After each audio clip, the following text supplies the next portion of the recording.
La primera pregunta siempre es, ¿a qué colegio fuiste? ¿A qué colegio fuiste? Oh, yo fui al colegio Rivadavia de Castelar, Ah, lo conozco. acá nomás, en la otra localidad, viviendo yo en Ituzaingó. Hice mi primer año igualmente en Jorge Newbery de Aedo, técnico, no me gustó el técnico, y luego me pasé al bachiller. Y ahí porque estaba mi mejor amigo, simplemente por eso, y entonces, bueno, y terminé el bachiller allí.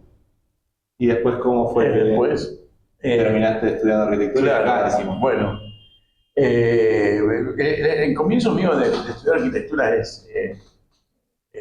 no sé si interesante, pero fue movidito. ¿Por qué? Porque yo terminé en el 79, 1979 en la secundaria, por lo cual en 1980 me tocó el servicio militar, pero ya quería estudiar arquitectura. Ya había decidido estudiar ¿Fuiste a hacer arquitectura. colimba? Hice la servicio militar, sí, hice la colimba. Y entonces, bueno, hice el examen de ingreso en UBA, obviamente no pude ni estudiar ni nada, así que no entré ese año. ¿Ok? Por lo tanto, bueno, terminé el servicio militar y cuando termino el servicio militar reintento mi ingreso en la UBA, fallido, no me gustó para nada el sistema que tenían, mucha gente, todo un desorden, desprolijo todo. Lo dijo, no, yo empiezo, digo, Morón.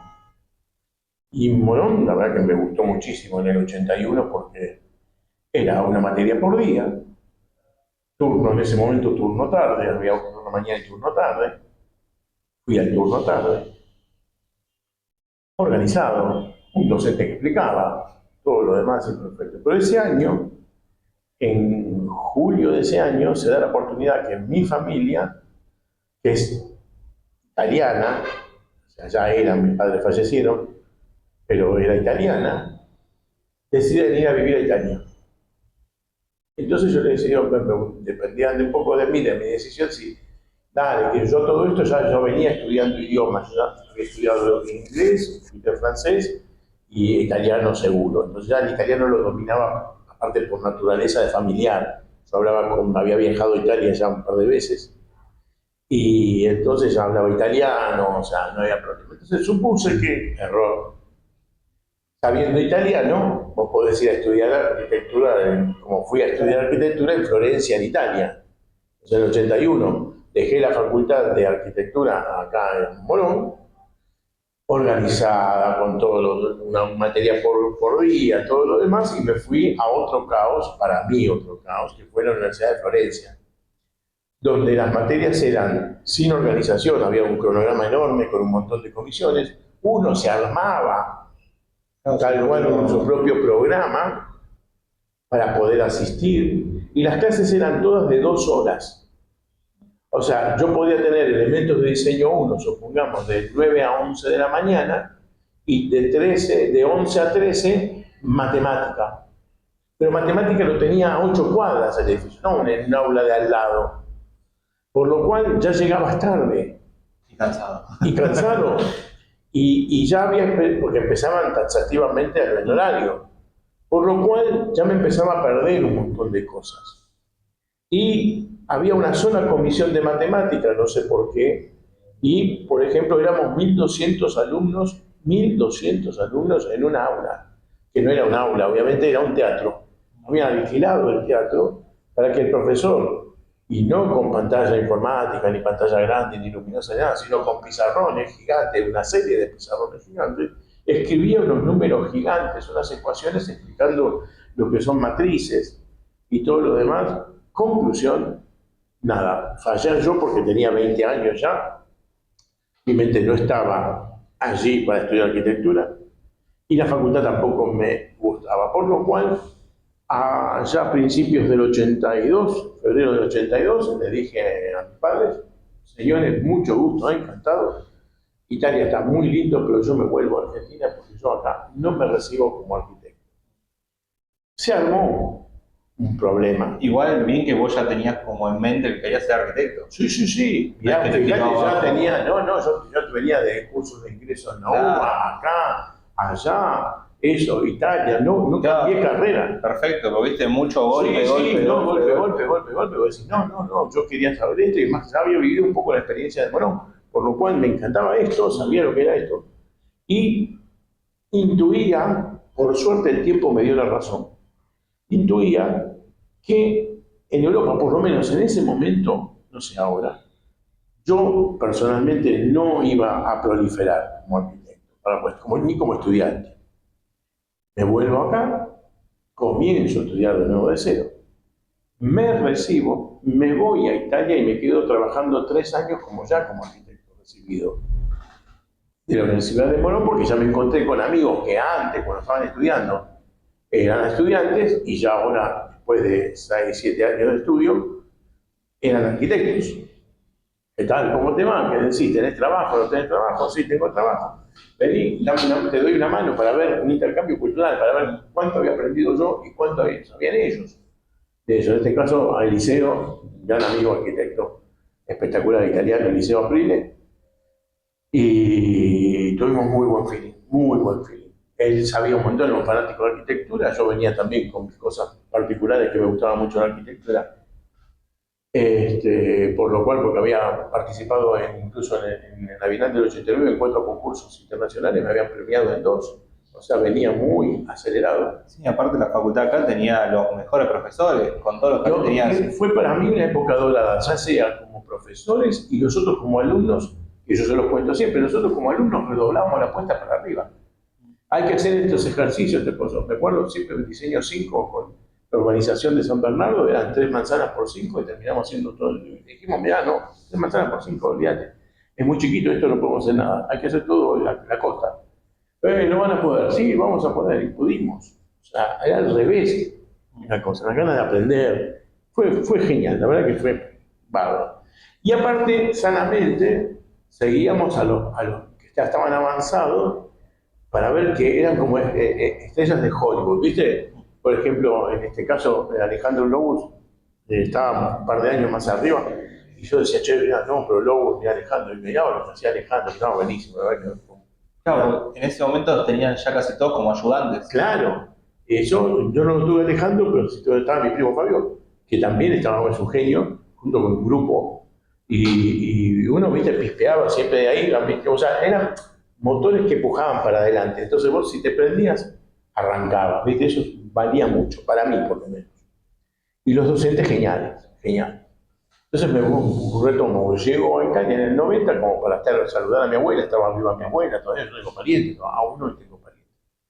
En Italia, tíos, primos, y resulta que de quedarme para saludar y estar un verano, porque ya había terminado mi primera obra acá, yo estaba a punto de recibirme, de hecho me recibí cuando casi empezaba también la obra, que hice un edificio de reciclaje en la calle Ayacucho 1378, que fue la sede después de la Unión Europea en Argentina.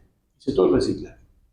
Feliz, contento, imagínate, a punto de empezar. Primera obra, reciclaje, una empresa bárbara, me contrata, quedó bárbara la obra, pero no porque uno hizo porque aprendí un montón de cosas, un grupo de gente que sirvió para eso. Estaba feliz. Se terminó eso, vino la hiperinflación en el medio, y Alfonsín cero construcción, yo por lo menos. Pero bueno, ahora me llaman para alguna cosa. Nada. Sí.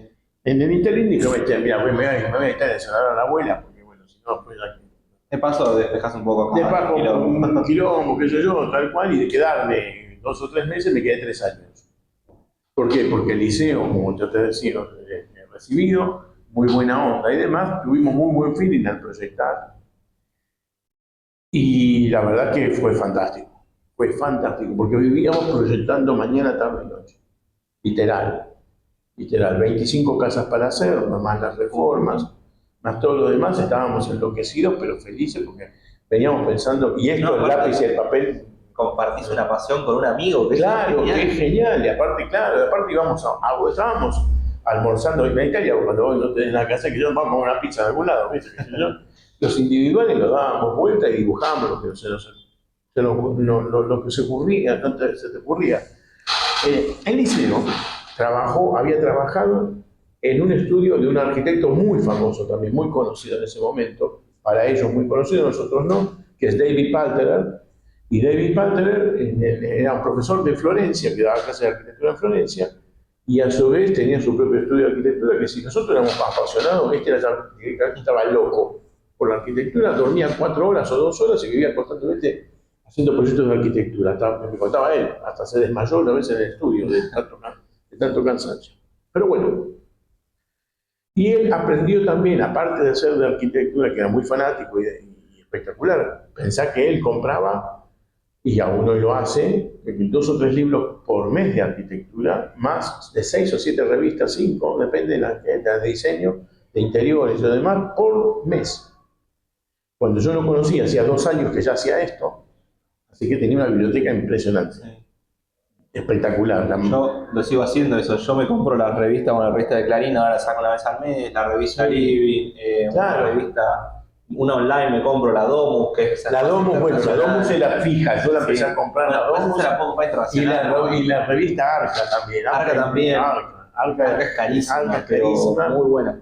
Excelente, pero las esperaba, ¿viste? Pero bueno, estábamos así, porque estábamos muy cebados con el tema de diseño. Y es genial que hagas eso, porque yo siempre a los chicos les digo, inclusive en primer año, chicos, empiecen a llenar los tanques de combustible. Lo tocás o no claro, capaz que lo podés escribir arriba. Lo podés leer y sentir, inclusive, no importa, pero estás en esa.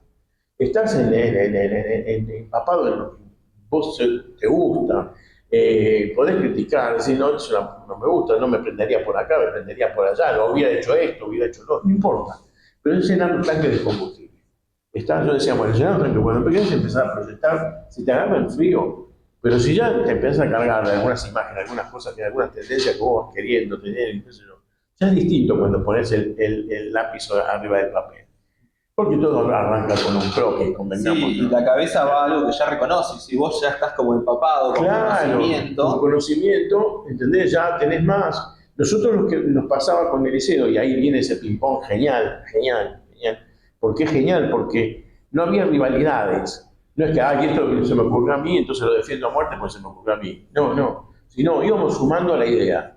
Volviendo para atrás, equivocándonos, a veces, si no, pero genial.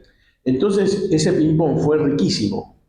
¿Entendés? Entonces, ¿cómo arrancábamos? Pues, mira, hay que hacer una casa fulano de tal. Y generalmente, por suerte, no nos ponían límites, digamos, mira, yo quiero una casa con techo de chapa, moldurita blanca, que odio todo eso. Pero bueno, no importa. Pero, ¿me entendés? Que moldurita blanca en las ventanas y bueno, a cortar. Ellos querían una casa, punto, ¿viste? Y uno le iba presentando cosas. Aparte, en la juventud está más volada. También está explotada la cabeza, total. Entonces, claro, ¿qué pasa? Entonces, cuando decíamos, che, mira, ¿sabes qué? Por ejemplo, me decía el diseño, ¿viste Han Hollen, el belga, el arquitecto belga? No, mira, lo escuché hablar, qué sé yo, pero no. Bueno, mira, vení, vamos, obras completas de Han Hollen, Amazu de Han Hollen, Arca de Han Hollen, Domus de Han Hollen, íbamos abriendo ese tipo para ver cómo iba proyectando esa actividad y nos íbamos cebando cada vez más. ¿Cuándo? Claro, después de una cosa de, pues mira, esto es parecido a la de Tabaguando. Hacíamos un popurrí de cosas. Y después entonces cuando ya arrancábamos, decíamos, mira, tirábamos 4 líneas, desarrollábamos, no sé si bien o mal, ahí dependerá mucho del público, del criterio de cada uno. Pero las cosas quedaban, por lo menos desarrolladas. Y con el tiempo, no pasó mucho tiempo, y ahí uno es donde podés medir generalmente el éxito, entre comillas, de esto, es que te vienen a buscar gente por tu proyecto y no porque es amigo o el primo, que siempre cae al principio un tío, un primo. Siempre es un boca a boca también. Sí, es un boca a boca, entonces si che, es mi amigo, es mi primo, bueno, ahí sí, entonces son los clientes casi obligados, entre comillas, que te van a llamar. Pero cuando te vienen a buscar por tu obra, ahí decís, bueno, algo bueno habremos hecho, ¿viste? Y ahí empezó a hacer eso. Lo que pasa es que después, familia mediante acá en Argentina, que no se fue a vivir a Italia, por lo cual tuve que tomar una decisión porque mi padre estaba enfermo y vivía acá, yo soy hijo único. Y todo lo demás digo, mira, si yo sigo con toda esta pelota en Italia, no voy a poder asistir a que ya están enfermos, o que estén enfermos y fallezcan. Y dicho y hecho pasó eso. En el 2009, a diferencia de 6 meses, unos de otros fallecen. Primero mi mamá y después mi papá. Pero bueno, no, era un tema de conciencia. Entonces arranqué y dije, señores míos, estaba todo muy bien. Me fui a trabajar en el último periodo a Turín, porque otro amigo que tenía una empresa constructora necesitaba un profesional y la idea de llevar el estudio, ya necesitábamos un salto de calidad dentro del estudio, porque estábamos en un pueblo que laborábamos muy bien y dijimos, che, tenemos que pisar una ciudad. ¿Viste? Bueno, dejá, digo, que hago yo punta trabajando en esta empresa, no funcionó después, yo no funcioné ni nada, porque la empresa fue muy buena, pero me absorbió todo el tiempo. Pero la idea era que nos desplazáramos en una ciudad primero y, bueno, hacer ese salto de calidad.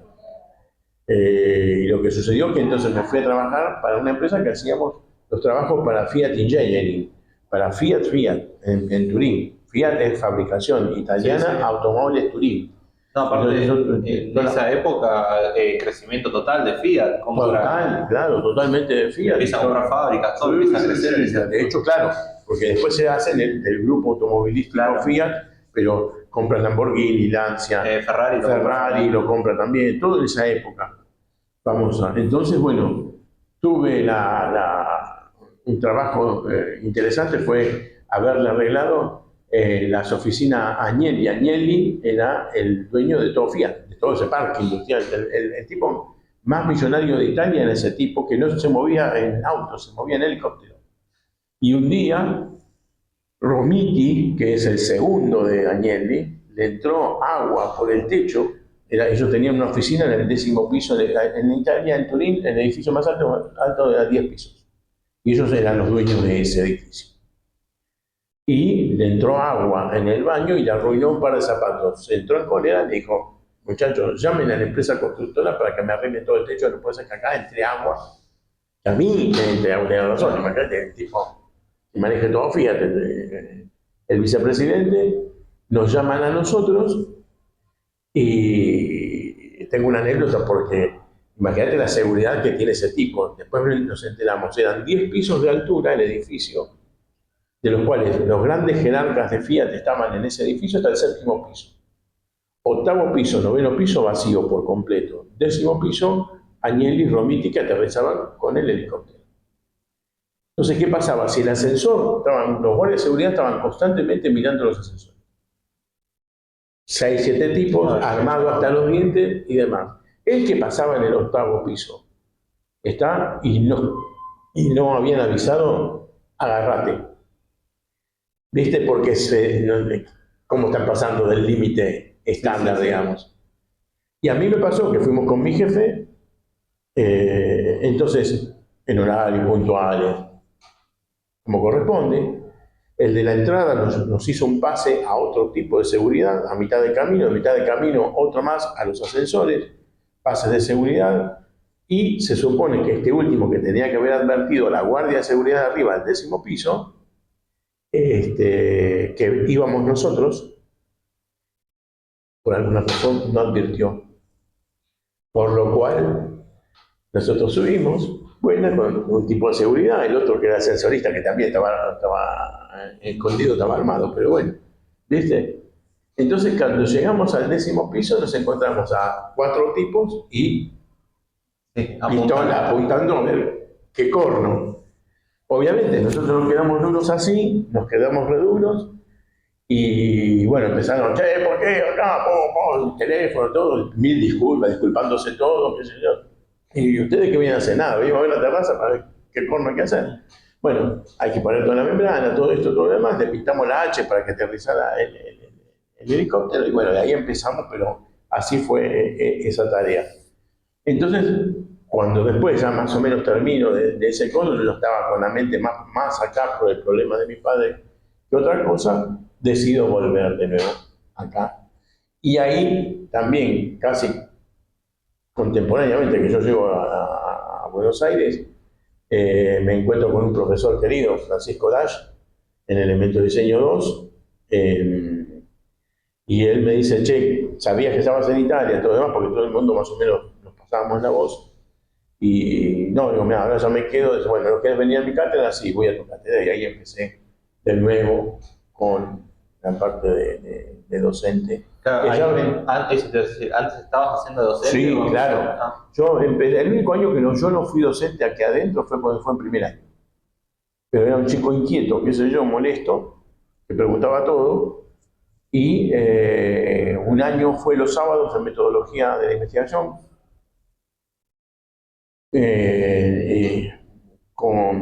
¿cómo es? El que estaba en construcciones, ahí, grandioso. Barroso, querido. Y ese año estuve con él, y al otro año, como me gustaba mucho la matemática, y me fue bien en matemáticas, me pidieron si yo no era docente alumno de matemáticas 2. Y me pasé de elementos de metodología de la investigación a elementos 2, y estuve como 5 años en elementos 2 hasta egresar, con matemática de segundo, que es análisis matemático, y luego un año estuve como docente alumno de construcciones de hormigón, construcciones 3, porque cambiaban el método y todo lo demás, y nosotros sabíamos el método viejo. Y como era un chico complicado, dije, no lo quiere, más o menos sabe. Y bueno, así fue. Entonces, cuando volví, o sea, naturalmente fui docente sin quererlo. Entonces después pasé por elementos de diseño 2, pasé un tiempo estuve en arquitectura 4, después volví del MEO, volví en elementos, hasta que después volví. Frené un poco cuando me casé y tuve mis hijas, porque ahí ya no tenía tiempo de gestionar las cosas de la facultad, estaba con otros trabajos afuera, porque siempre además trabajé afuera, y además de Italia me traje la informática. Yo llegué en el 93, cuando todo el mundo más o menos estaba con la informática que recién empezaba, yo sabía dibujar en AutoCAD y plotear, que hoy parece una cosa normal y todo lo demás. Yo te estoy hablando de él, 93, ¿cuánto? De 33 años atrás, 33 años. Tenía un plotter en la oficina, en mi oficina en Italia. Entonces, cuando vengo acá y hago un primer plano para el plano principal de un amigo que necesitaba, digo, bueno, voy a plotear. Pero no, pibe, acá todavía no llegó nada y todo eso. ¿cómo fue el salto? Vos terminaste, mientras estabas trabajando, estudiando, estuviste trabajando. Sí, Cuando te recibiste, ¿sentiste como un cambio de aire, como que te costó más? no. A ver, yo tuve la gran suerte que mi papá me bancó la carrera. Entonces, prácticamente comencé a trabajar, perdón, en un estudio aquí en Hurlingham, como dibujante, obviamente, y no, estaba como pez en el agua, porque yo te repito, yo venía muy inquieto, veníamos muy todo. El arquitecto, cuando me presenté, que me dijeron, che, mira, hay una vacante, están buscando un estudiante de arquitectura, algo que está a punto de recibirse, para ir a trabajar en este estudio de Hurlingham. Voy, me presento y era de Menga y Ravier, y no sé si fue Menga o Ravier, no me lo acuerdo ahora uno de ellos. Me dice, mira, quiero saber cómo vos dibujás y cómo vos proyectás. Así que traete una documentación mañana y en función a eso, como yo dibujo, le llevé las láminas de primer año de Elementos de Diseño 1, que yo lo tuve como ayudante a Luis Barberis. ¿Cómo se portaba Luis? Así que ya estaba. Imagínate que ya estaba bárbaro.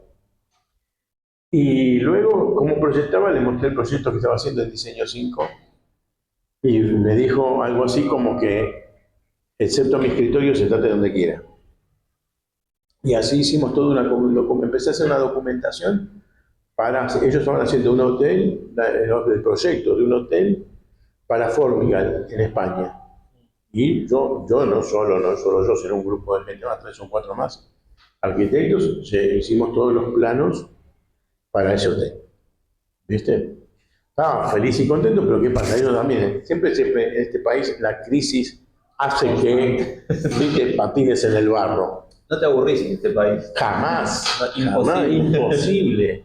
imposible. Por eso después empecé a hacer módulos de vivienda para ver si lo tenía proyectado para poder hacer. Ahora tengo ya 3 módulos de vivienda rápida para hacer, en teoría, un plan de erradicación de villas miserias rápido, ¿viste? Con un sistema constructivo muy rápido, qué sé yo. Siempre inquieto, porque, ¿viste? Esos son esas recetas de cocina que vos vas teniendo. Algo que nos fuimos medio Sí. por las ramas. En el transcurso que estuviste estudiando, profesores que te fueron marcando. Uy, sí, bueno. Número uno, Caruso. Carmelo Caruso. Yo lo extraño mucho.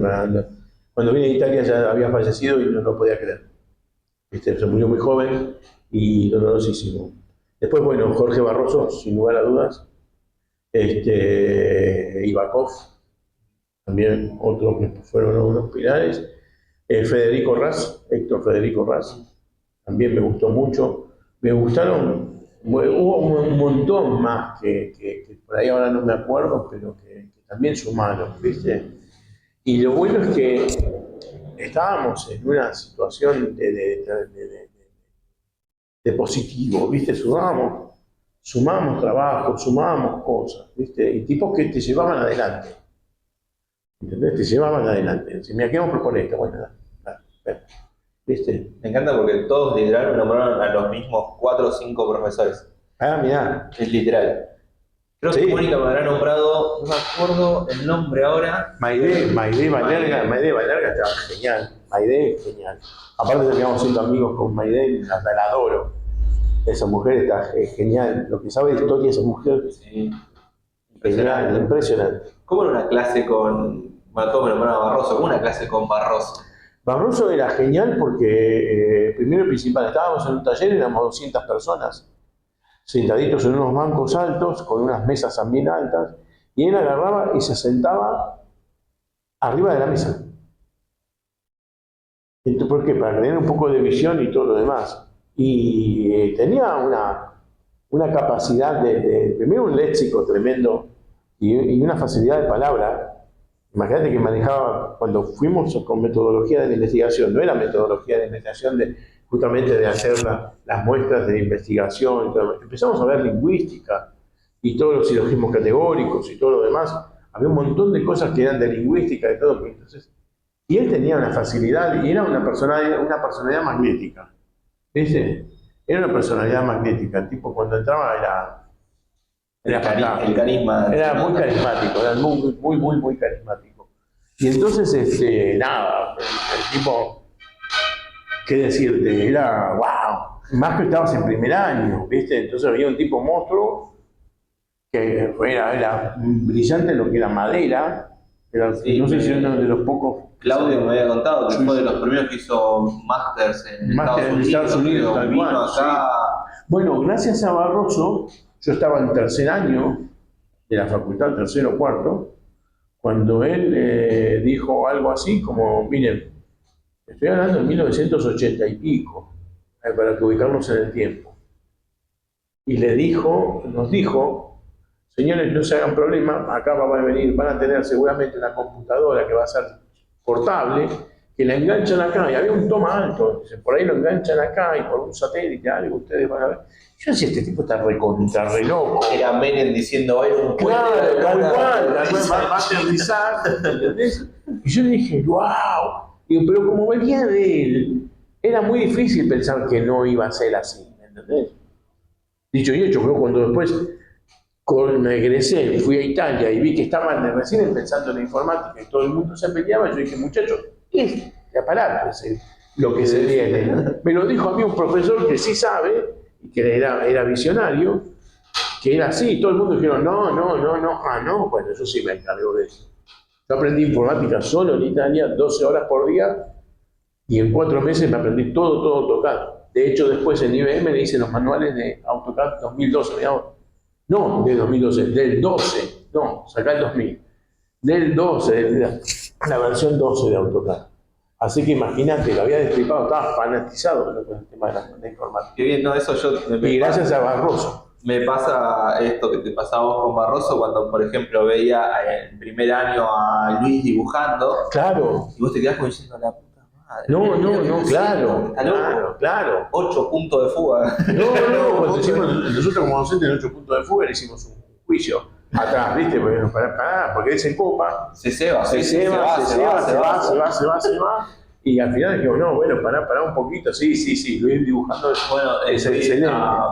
Bueno, a Lobos también. Sí, Alejandro es Empieza a genial. explicarte cómo dibujarlo, cómo poner esto acá, el dato duro con Lobos. Sí, el dato duro, pero es muy flexible. Alejandro tiene esa capacidad maravillosa, un gran profesional.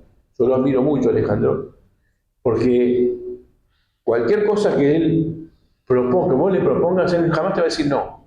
Te va a tratar de potenciar lo que vos estás proponiendo. Y eso hay que tener mucha cintura para eso. Sí. No es poca cosa. ¿Viste? Hay algunos que vienen con la recetita y no está mal, qué sé yo, no voy a poner el tema de juicio si está bien o está mal. Pero Alejandro tiene esa versatilidad, ¿entendés?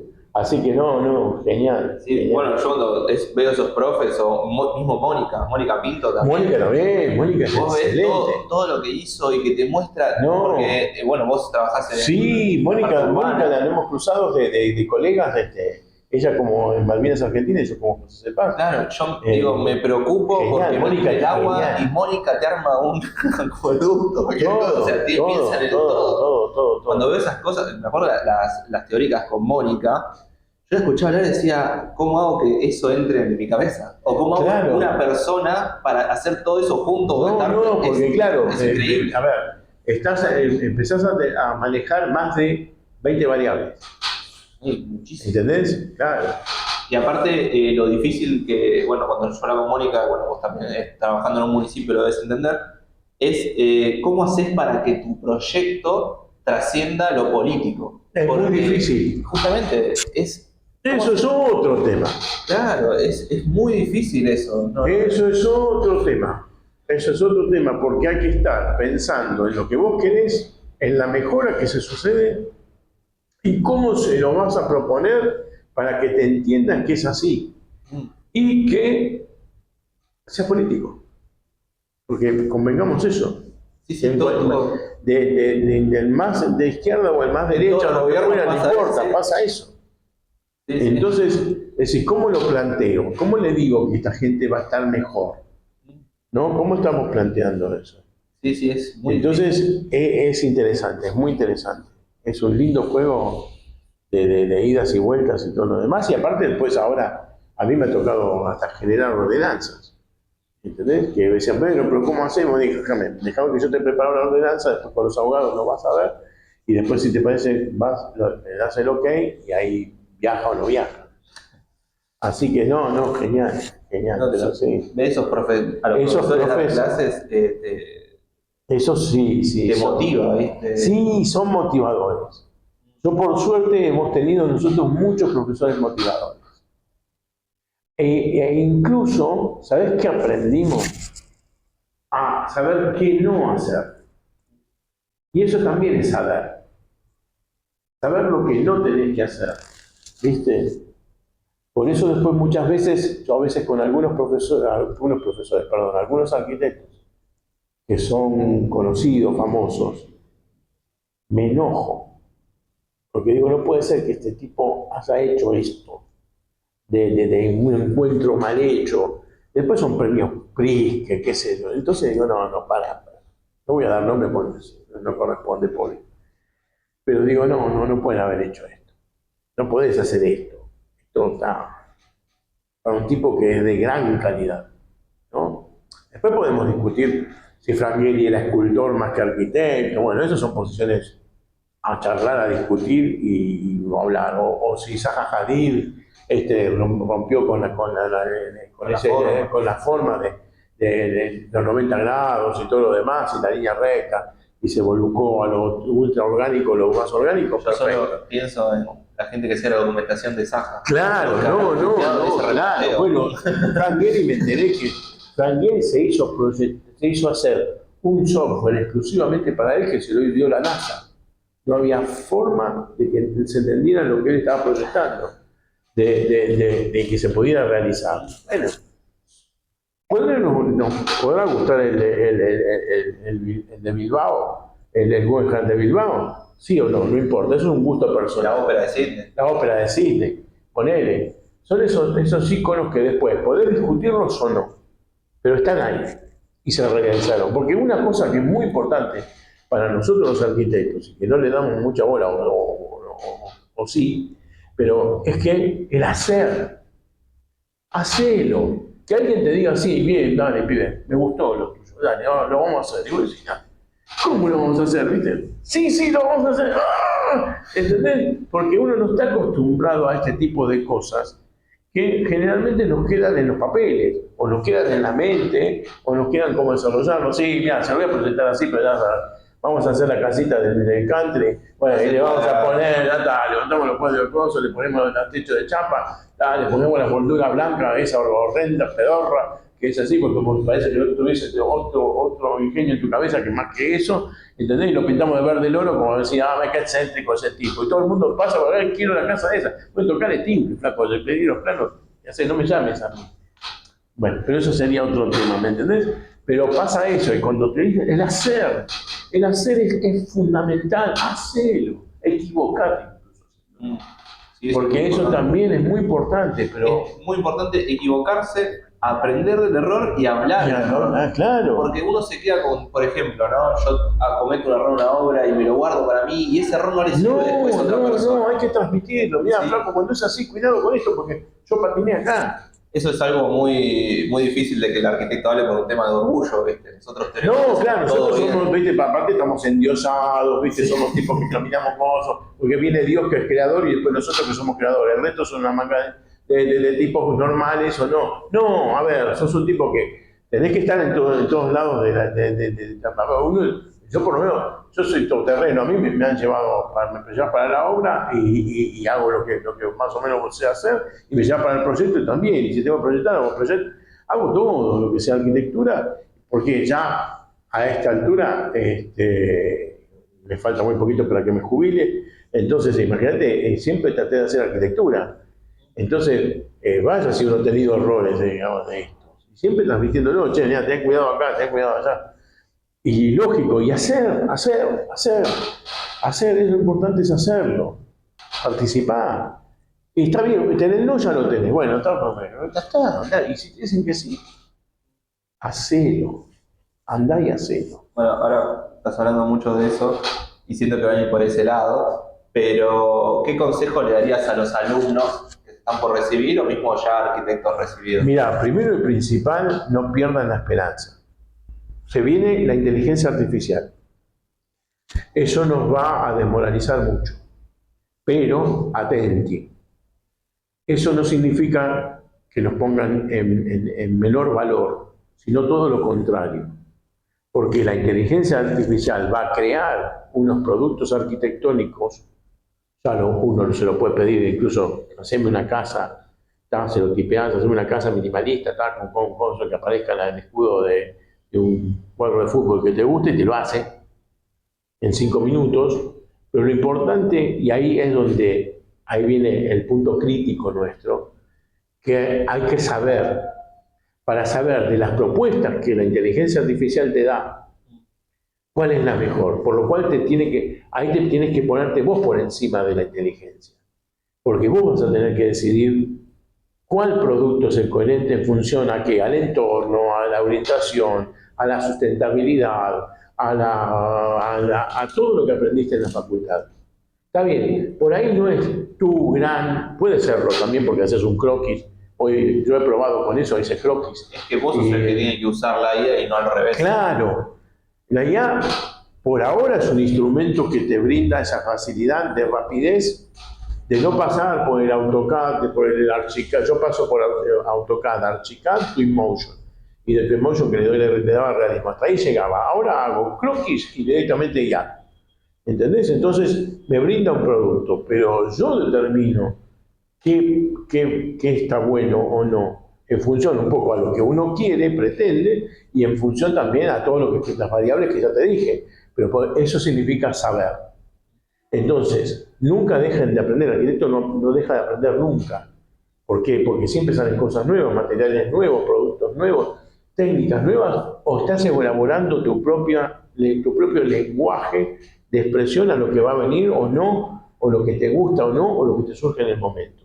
Pero la gente que se egresa ahora y demás, que no deje de aprender. Que no deje de aprender y experimentar y probar y hacer.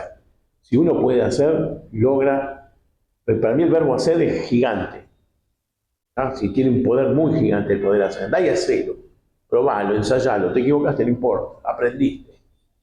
¿Tá? Aprendiste. Y eso es un gran valor. Y después, bueno, acomodarnos a las nuevas tecnologías y entender de que nosotros por ahora, nosotros decidimos cómo va a funcionar la cosa. ¿Está? El día de mañana, la verdad que no lo sé. Ya vamos a ver. Ya vamos a ver qué nos brinda. Y ya para ir cerrando, ¿algo que hayas creído que me haya faltado preguntarte o algo más que quieras agregar? No, yo agradezco siempre a la universidad que me ha dado mucho espacio. He vivido acá adentro, yo siempre digo que cuando me peleo con mi señora me voy a dormir acá. Así que nada. Y nada, uno ya ahora buscando su último reducto, donde uno. Pero no voy a dejar de parar de hacer cosas o proyectar cosas. Eso es innato. Entonces, o experimento, busco, voy.